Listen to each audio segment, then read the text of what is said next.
Hello, আসসালামু আলাইকুম viewers. আর একটি নতুন ভিডিও নিয়ে আপনাদের সামনে উপস্থিত হলাম। আজকের ভিডিওতে মূলত আমি আলোচনা করব বর্ষাকালে বা অতিরিক্ত বৃষ্টিতে দেশি মুরগিকে সুস্থ রাখতে 4টি সিক্রেট। আপনারা যারা দেশি মুরগি পালন করে থাকেন, দেশি মুরগির জন্য সবথেকে ভয়াবহ সময় হচ্ছে বর্ষাকাল এবং অতিরিক্ত বৃষ্টি। কারণ যখনই আপনারা দেশি মুরগি পালন করে থাকেন, অতিরিক্ত বৃষ্টির সময় কিন্তু বিভিন্ন রোগে আক্রান্ত হয়ে এই দেশি মুরগির বাচ্চা একসাথে মারা যায় এবং বিভিন্ন রোগে আক্রান্ত হয়ে থাকে। যার কারণে আপনাদের এই বৃষ্টির সময় দেখা যায় আপনারা দেশি মুরগি কোনোভাবেই পালন করতে পারেন না বা সবগুলো বাচ্চা বিভিন্ন রোগে আক্রান্ত হয়ে মারা যায়। তবে আপনারা যদি 4টি বিষয় গুরুত্ব সহকারে পালন করে থাকেন, আশা করি আপনাদের দেশি মুরগি সারা বছর সুস্থ থাকবে। এখন বুঝতে হবে আসলে বর্ষাকালে কি রোগ হয়। বর্ষাকালে মূলত 4টি রোগ হয়ে থাকে। বিশেষ করে বর্ষাকালে যখনই আপনাদের পানি জমে থাকবে আশেপাশে, তখন কিন্তু মশা হবে এবং অতিরিক্ত মশা হলে কিন্তু বসন্ত হবে।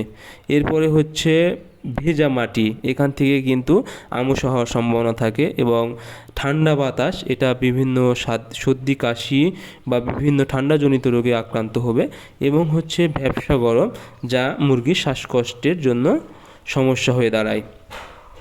এখন আমি সুস্থ রাখতে এই 4টা বিষয় একদম ভালোভাবে আপনাদেরকে বুঝিয়ে দিব।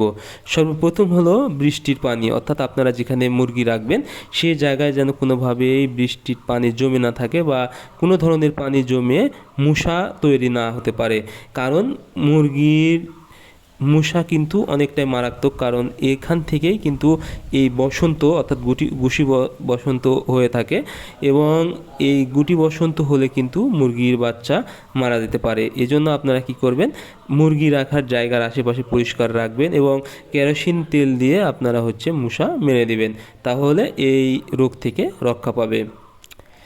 এরপরে যে বিষয়টা মুরগিকে আপনারা যতদিন বৃষ্টি হবে বাইরে ছেড়ে দেবেন, অর্থাৎ কোনোভাবেই যেন ভিজা মাটিতে না যেতে পারে বা আপনারা যেখানে মুরগি রাখবেন ওই জায়গা যেন ভিজা না থাকে সেদিকে খেয়াল রাখবেন। কারণ ভিজা বা স্যাঁতসেঁতে জায়গা থেকে কিন্তু মুরগির আমশা হয়ে যাবে এবং রক্ত আমশা যদি হয়ে যায় তাহলে কিন্তু মুরগি প্রায় 50% মারা যেতে পারে। এজন্য আপনারা অবশ্যই মুরগি রাখার জায়গা যখন অতিরিক্ত বৃষ্টি হবে তখন শুকনো কোনো কিছু দিয়ে রাখবেন এবং কাঠের গুঁড়া বা তুষ, আপনারা যে কোনো কিছু শুকনা হিসেবে ব্যবহার করবেন। এরপরে হলো ঠান্ডা বাতাস। এই সময় কিন্তু বৃষ্টির সময় হঠাৎ করে রাতের বেলা বিশেষ করে ঠান্ডা বাতাস হয়ে থাকে। সেক্ষেত্রে আপনারা মুরগি রাখার জায়গা একদম ভালোভাবে কোনো কিছু দিয়ে ঘিরে দেবেন, কোনোভাবে যেন ঠান্ডা বাতাস মুরগির শরীরে লাগতে না পারে সেদিকে খেয়াল রাখবেন। তাহলে কিন্তু মুরগির সর্দি কাশি বা বিভিন্ন ধরনের ঠান্ডাজনিত সমস্যা হয়ে যাবে। তাহলে আপনারা অবশ্যই যদি ঘিরে দিতে পারেন এবং ঠান্ডার এই সমস্যা না থাকে তাহলে কিন্তু মুরগি ঠান্ডা বা সর্দি কাশি থেকে রক্ষা পাবে। এরপরে মুরগি ভ্যাপসা গরম। এই ভ্যাপসা গরম অর্থাৎ হঠাৎ করে কিন্তু প্রচণ্ড গরম পড়ে এবং আপনারা ঠান্ডার জন্য অনেক সময় দেখা যায় জায়গা এমনভাবে ঘিরে রাখেন ভিতরে গ্যাস বা গন্ধ বা গরম হয়ে যায়, যার কারণে মুরগি শ্বাসকষ্টের রোগে ভোগে। সো আপনারা অবশ্যই এই বিষয়টা খেয়াল রাখবেন। আর শীতকালে অবশ্যই আপনারা একটা বিষয় চেষ্টা করবেন, মুরগির শরীরে ইমিউনিটি বাড়ানো, তাহলে কিন্তু রোগ প্রতিরোধ ক্ষমতা বৃদ্ধি পাবে এবং শীতের যে মারাত্মকগুলো রোগ আছে অর্থাৎ বর্ষার পানিতে এবং বৃষ্টির সময় যে মারাত্মক রোগ আছে ওই রোগ থেকে কিন্তু মুরগিকে রক্ষা করতে এই মুরগির শরীরের ইমিউনিটিটা বাড়াতে হবে বা রোগ প্রতিরোধ ক্ষমতা বাড়াতে হবে।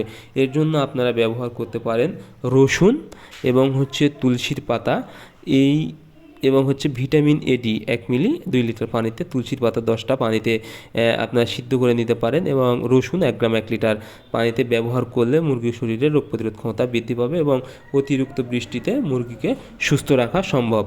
সো আপনারা অবশ্যই এই বিষয়গুলো লক্ষ্য রাখবেন এবং দেশি মুরগিকে সারা বছর সুস্থ রাখবেন। ধন্যবাদ সবাইকে, আল্লাহ হাফেজ।